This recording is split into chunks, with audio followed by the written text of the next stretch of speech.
Aliás, em relação a Eduardo Bolsonaro e Ramagem, tem uma decisão do Flávio Dino que eu acho importante, né, Josias, a gente pontuar rapidamente para a gente já mudar de outro assunto com a Dani, que o Flávio Dino votou para manter o veto às emendas parlamentares de Eduardo e Ramagem.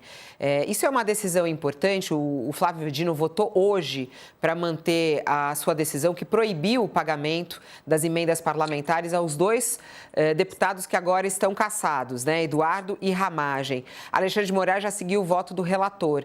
Os ministros têm até o dia 6 de fevereiro para colocarem lá os seus votos. É aquele voto virtual. Isso é meio óbvio, né, Josias? É na linha dos óbvios, não é? Ou não? Sem dúvida nenhuma, não há. Se o parlamentar fugiu do país, um se autoexilou, o outro condenado resolveu fugir para não pagar a sua pena de mais de 16 anos de cadeia, obviamente, eles não estão no exercício do mandato. No caso do Eduardo Bolsonaro, ele optou por não exercer o mandato. No caso do Alexandre Ramagem, ele perdeu o mandato quando foi condenado no Supremo no contexto do complô do golpe. Ora, se não estão no exercício do mandato, não se pode considerar razoável que eles continuem destinando dinheiro federal, dinheiro do contribuinte, por meio de emendas parlamentares.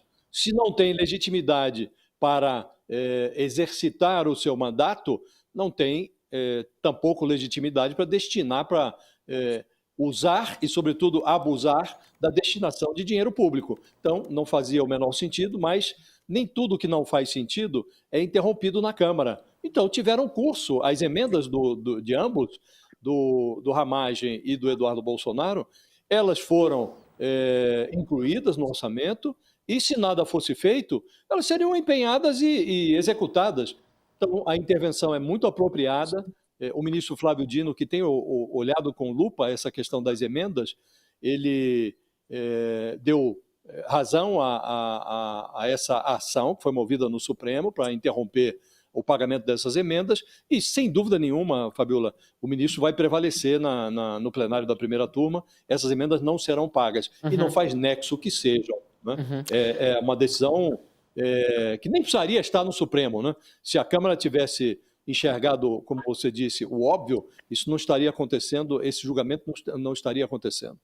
Ô Mari, você que está acompanhando a permanência de Eduardo Bolsonaro aí nos Estados Unidos desde a ida, né? Ele fez um vídeo falando sobre a cassação dele e disse que tem muito orgulho, inclusive, porque ele está lá porque ele é um perseguido político, né? Ele está se protegendo do que ele sofre no Brasil. E os feitos dele aí nos Estados Unidos não têm trazido resultado nem para ele, né?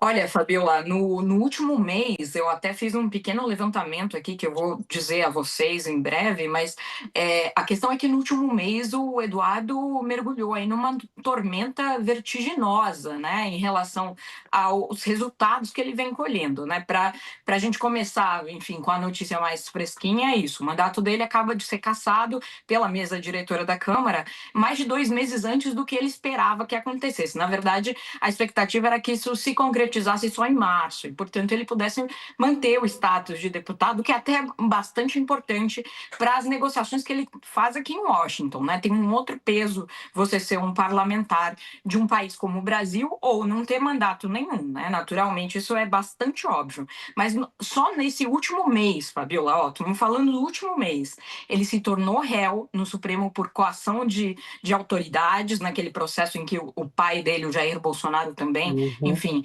está como réu. Ele viu todas as emendas, você mencionava aí a decisão do Flávio Dino, serem congeladas, suas emendas parlamentares, porque ele vinha, enfim, tentando fazer essas emendas.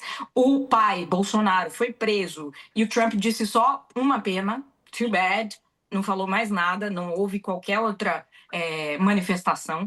Caíram boa parte das tarifas, né, de 50%, que era uma gestão óbvia aí do Eduardo e do Paulo Figueiredo aqui nos Estados Unidos.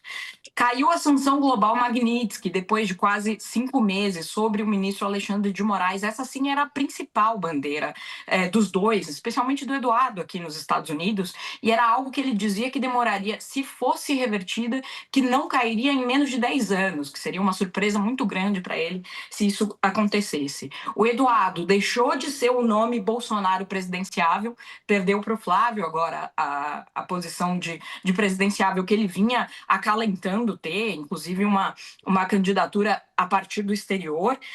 Ele viu o Lula vacinar o Trump contra a pauta de crime organizado, de organização terrorista, que era, inclusive, uma pauta que ele divide aí com o Flávio, né? E que para as eleições de 2026 seria extremamente relevante se eles conseguissem, enfim, colocar PCC e Comando Vermelho como organizações terroristas aqui, o que não parece nem um pouco provável agora com a articulação entre o Lula e o Trump para chegar a uma cooperação em relação ao crime organizado. É provável que ele fique inelegível muito em breve.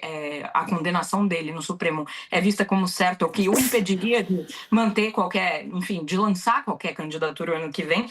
E ele mesmo diz, e é possível que, caso retorne ao Brasil, ele seja preso. E ainda por cima, hoje, um dos seus maiores aliados, que é o Sóstenes Cavalcante, foi alvo de uma operação da PF. Quer dizer, né, é uma lista, né?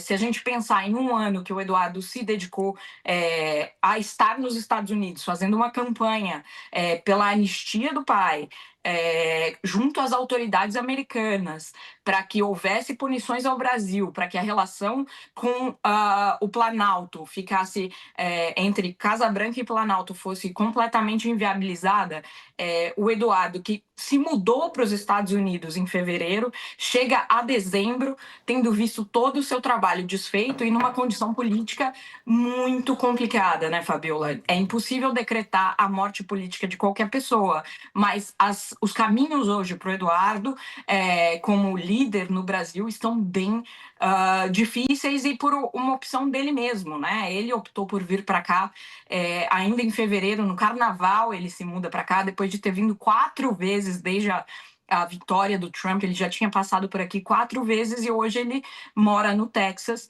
E é isso, sobrou a ele a narrativa da perseguição política. Ele deve se agarrar a isso, manter essa articulação internacional que ele já vinha fazendo com a direita, mas realmente a lista de desfeitos, digamos assim, recentes do Eduardo é de impressionar.